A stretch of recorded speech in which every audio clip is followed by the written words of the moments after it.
Pasteur François Bergougnan, bonjour. Bonjour. Vous êtes pasteur de l'Église protestante unie de France. Votre ministère, vous le faites essentiellement dans le Gard, près d'Anduze. Merci d'avoir accepté cet entretien autour de ces questions de la fin de vie. Que l'on comprenne déjà peut-être le positionnement de l'Église protestante unie de France. Quel est le positionnement de votre Église par rapport à la fin de vie ? Alors c'est peut-être la question la plus compliquée de notre entretien, parce que pour répondre, je vais détourner une blague qu'aiment raconter les Juifs. Quand vous posez la question, une question éthique, une question de société à 10 protestants, eh bien vous aurez 15 réponses différentes. Parce que les protestants, finalement, ont cette liberté de conscience de pouvoir agir en leur âme et conscience. Et quand on est confronté à un choix de société, eh bien, on s'appuie évidemment sur la lecture biblique, on s'appuie sur notre expérience, sur notre vie personnelle pour essayer d'y répondre. Alors, évidemment, l'Église protestante a eu une position, on y reviendra peut-être tout à l'heure, mais il y a eu des documents qui ont été publiés à l'occasion d'un synode en 2013, mais il précise justement que les voix protestantes sont multiples, sont diverses, et que l'Église protestante elle-même ne dit pas si elle est pour ou contre. Elle est pour l'accompagnement de la vie, ça c'est certain. Elle est pour développer la fraternité, donc ça aide dans notre choix, mais elle ne se prononcera pas pour ou contre le suicide assisté en fin de vie, par exemple. Parce que si je comprends bien, c'est une affaire personnelle, de conscience personnelle, et l'Église n'a pas finalement son regard à apporter sur la question ? Non, elle n'a pas son regard à apporter sur la question quand nous-mêmes, pasteurs, nous sommes confrontés à une situation comme celle-là. Je dois respecter évidemment des règles éthiques, des règles déontologiques. Mais voilà, mais c'est ma conscience face, si je me trouve à côté d'une personne qui demande une aide à mourir, c'est ma conscience qui joue et qui prime. Est-ce que par rapport à vos paroissiens, ce positionnement est bien compris ? Est-ce que parfois il peut amener à certaines incompréhensions quand ils sont en questionnement, en demande de réponse ? Alors j'ai envie de vous répondre par un exemple vécu récemment. J'ai été appelé pour une dame qui était très âgée, qui était très mal en point suite à un accident qu'elle a eu le jour du décès de son mari, 2-3 jours avant. Et cette dame s'est retrouvée à l'hôpital. Et elle en pouvait plus. Elle souffrait énormément. Elle avait un bras cassé suite à sa chute, mais en plus elle venait de perdre son mari. Et cette dame voulait mourir. Cette dame, elle disait à sa famille, à ses enfants, qu'elle voulait vraiment mourir. Alors elle demandait pas une aide à mourir, mais elle espérait mourir rapidement. Les enfants m'ont appelé en me disant: est-ce que vous pouvez lui rendre visite ? Il y a qu'un pasteur aujourd'hui qui peut peut-être lui apporter du réconfort. Et j'étais très ennuyé par cette demande parce que tout le long du trajet en voiture, heureusement j'avais 1 heure de voiture pour lui rendre visite, donc j'avais le temps de réfléchir. Je me suis dit, qu'est-ce que je vais lui dire ? Puis il y a ce verset biblique bien connu dans le Deutéronome au chapitre 30 qui dit: j'ai mis devant toi la vie et la mort, la malédiction et la bénédiction, choisis la vie. Et effectivement, au moment de l'entretien, au moment de la visite dans sa chambre d'hôpital, après avoir discuté avec cette dame, essayer de discuter parce qu'elle était vraiment très très faible, très fatiguée, mais je sentais que elle voulait mourir. Elle savait même pas si le lendemain elle avait envie d'être encore là. Je lui ai posé la question, je lui ai cité le début du verset, je lui ai pas donné la suite. Je lui ai dit: mais vous connaissez ce verset, Dieu a mis devant vous la vie et la mort, la malédiction. Et je lui ai dit: qu'est-ce que vous choisissez, vous ? Elle m'a pas répondu. Et là, ça fait 2 mois, elle est là, elle est sortie de l'hôpital, elle est rentrée en EHPAD, mais et elle est venue à mon dernier culte, debout. Voilà. Alors, est-ce que c'est un choix volontaire ? J'irai pas jusque-là, mais peut-être que dans sa tête, il y a eu un cheminement qui lui a fait prendre conscience que malgré les difficultés qu'elle traversait, la perte de son mari, la maladie, son accident, il y a peut-être eu un sursaut, une force qui lui a permis en fait de se remettre debout petit à petit, avec la volonté de sortir de cet hôpital. Vous venez de faire référence donc à un passage de votre vie. Que l'on comprenne bien, qu'est-ce que représente dans votre ministère l'accompagnement des personnes malades et des personnes en fin de vie elles-mêmes ? Est-ce que ça représente beaucoup de choses dans votre ministère, beaucoup de temps ? Non. En tout cas, pour l'accompagnement de personnes en fin de vie, c'est pas du tout majoritaire dans mon emploi du temps. Par contre, je fais beaucoup de visites. Oui, je rends visite à des personnes isolées, puisque mon ministère se déroule en milieu rural. Donc, j'ai beaucoup de personnes âgées qui sont chez elles, soit seules, soit accompagnées par un enfant. Mais beaucoup souffrent de la solitude. Et la solitude peut donner envie à certaines personnes de partir. Beaucoup de personnes que je visite, âgées, me disent « Dieu ne veut pas de moi ». Parce qu'elles aimeraient partir, mais en fait elles sont quand même en forme. Mais c'est la solitude leur pèse. Et elles aimeraient mourir pour ne plus être seules.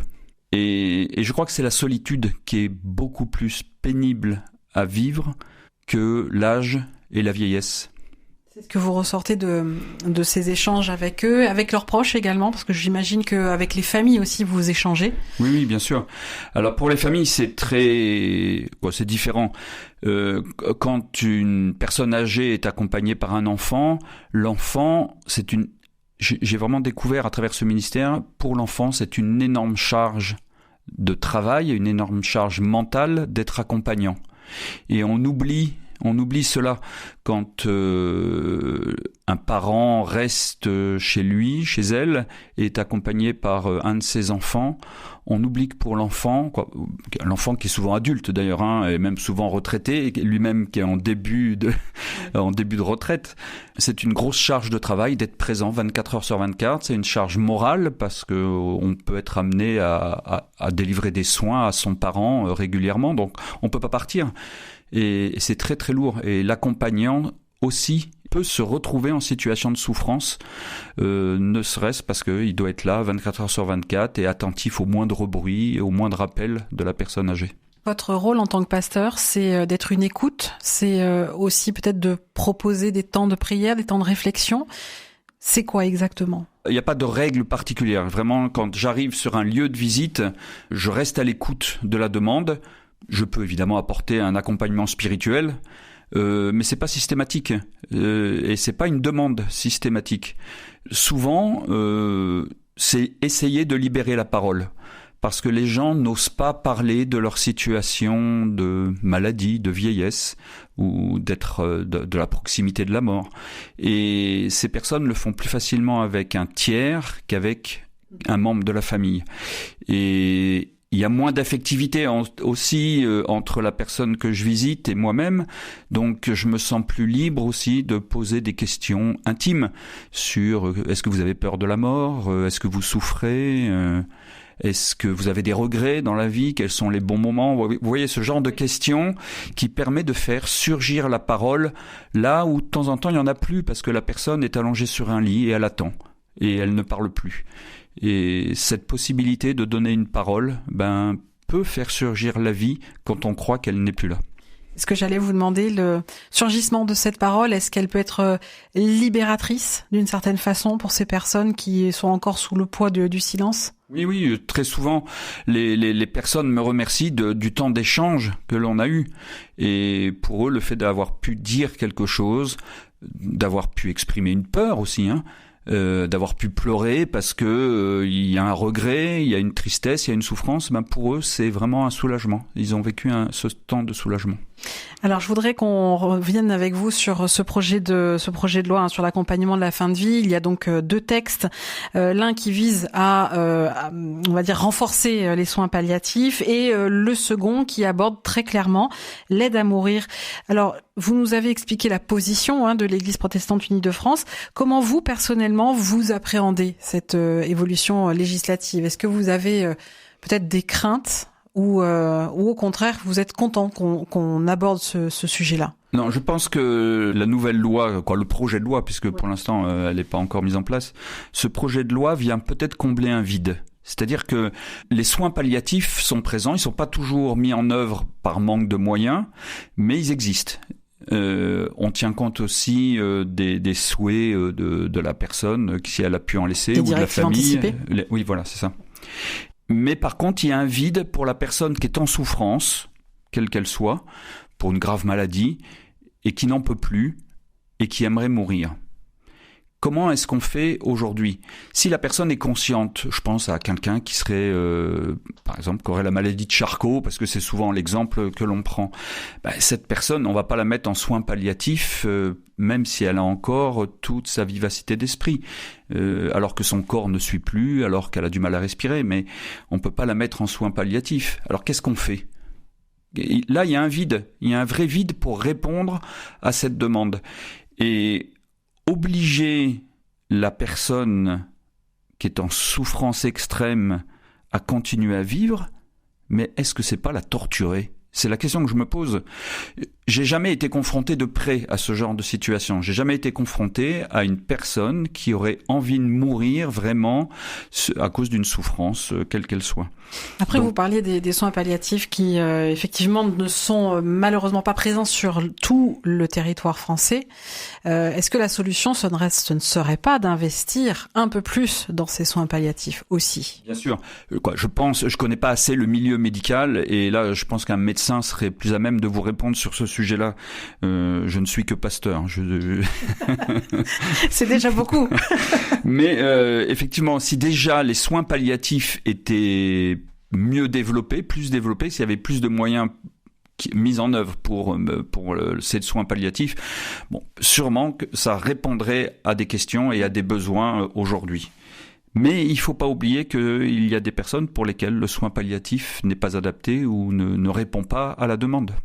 Donc cette loi a sa place? Je crois qu'elle a sa place, effectivement. On pourrait aussi poser la question par rapport aux soignants. C'est vrai que avoir le poids, en fait, de porter le poids de cette aide active à mourir, que ce soit par suicide assisté, voire une euthanasie dans le cas où le patient lui-même ne pourrait pas s'administrer le médicament. Est-ce que on peut aussi entendre que le corps médical ne soit pas tout à fait serein vis-à-vis de ce projet de loi parce que il y aurait peut-être trop de responsabilités sur leurs épaules? Sûrement, et c'est pas pour rien que les aumôniers dans les hôpitaux ou dans les cliniques ne sont pas aumôniers uniquement pour les patients, mais sont aussi aumôniers pour le personnel. Et le personnel qui peut avoir une charge morale très importante face à des situations comme celle-là, doit pouvoir avoir accès librement à une aumônerie, à un psychologue, pour être accompagné dans ces situations très difficiles. Donc si ce projet de loi était voué à être appliqué, comment vous adapteriez à son application? J'entends dire dans votre ministère, quel est l'accompagnement que vous proposerez aux personnes qui seraient susceptibles d'avoir recours à ce suicide assisté? C'est difficile d'y répondre en théorie parce que il faudrait que je sois confronté à un cas pratique. Étant donné que je fais plus des visites à domicile, je pense que je serai peu confronté à ces situations-là qui sont réservées en milieu médical. S'il y a du suicide assisté, je ne crois pas que ça se fasse à domicile, ça se fera en milieu hospitalier. Donc ça sera plutôt mes confrères aumôniers des hôpitaux qui seront confrontés à cette question. Néanmoins, si la question se pose, je pense que j'accompagnerai la demande de la personne, mais j'essaierai d'apporter le maximum de fraternité, d'amour à la personne qui fait cette demande. Et surtout pas juger, parce que je suis pas à sa place et je peux pas la condamner ou l'encourager même. Je l'accompagnerai tout simplement comme un parent qui prend un enfant par la main et qui l'amène à l'école pour la première fois et l'enfant est angoissé. Je crois que là ça sera évidemment, la comparaison a ses limites, mais ça sera un peu la même situation. C'est que cette personne fait un vœu, elle souhaite être accompagnée jusqu'à la mort. Je la prendrai par la main et puis j'essaierai de lui montrer beaucoup d'amour et puis de lui dire qu'elle n'est pas seule dans ce cheminement. Parce que le problème la question qui se pose dans le suicide assisté, c'est que souvent il y a un argument qui revient, c'est que mon corps m'appartient, je fais ce que je veux avec mon corps. Et ça se pose dans plein de situations, ça s'applique dans plein de situations. Mais c'est vrai, mon corps m'appartient, pourquoi pas. Mais néanmoins, on oublie les interactions qu'il y a autour de nous. J'ai des parents, j'ai des frères et sœurs, j'ai des amis, j'ai des voisins. Donc on n'est jamais seul. Et même si mon corps m'appartient, quand je meurs, il y a des liens d'amitié et de fraternité qui sont rompus. Et finalement, on n'est jamais seul sur Terre. Et il y a même la société qui nous qui nous protège, qui est censé nous protéger en tout cas. Une dernière question, parce que de différents entretiens qu'on a pu avoir sur la question, on a pu avoir le point de vue d'un prêtre catholique et d'un prêtre orthodoxe.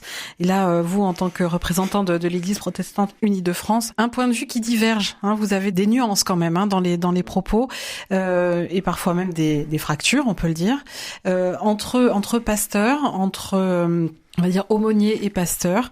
J'imagine que vous n'avez pas tous le même positionnement vis-à-vis de ce projet de loi. Est-ce qu'il vous arrive d'échanger, de discuter et peut-être de trouver comment arrivez-vous à en discuter d'un projet aussi lourd, aussi éthique et qui divise? Oui, on est amené à en discuter soit de façon informelle, soit entre pasteurs, avoir des réunions sur le sujet. Alors déjà, ce sont des sujets qui nous apprennent à discuter entre nous, parce que quand on est absolument en désaccord, dans un profond désaccord, c'est assez difficile d'écouter l'autre, parce qu'on n'est pas d'accord avec lui et on a du mal à recevoir son argumentation. Et je trouve ça très intéressant d'apprendre à écouter l'autre dans sa différence. Et c'est quelque chose qu'on devrait apprendre dans notre vie de tous les jours. C'est-à-dire que ça existe autant sur des points de vue politiques, économiques, de société. Pourquoi l'autre ne pense pas comme moi? Et souvent, il apporte, même dans le désaccord que l'on peut avoir, il peut m'apporter un éclairage sur un sujet, sur un point auquel je n'avais pas pensé. Merci beaucoup, pasteur François Bergognan, pour votre point de vue, pour être venu à notre micro nous parler de ce projet de loi sur la fin de vie. Je rappelle que vous êtes pasteur de l'Église protestante unie de France et que vous officiez dans le Gard. Merci beaucoup. Merci, à bientôt.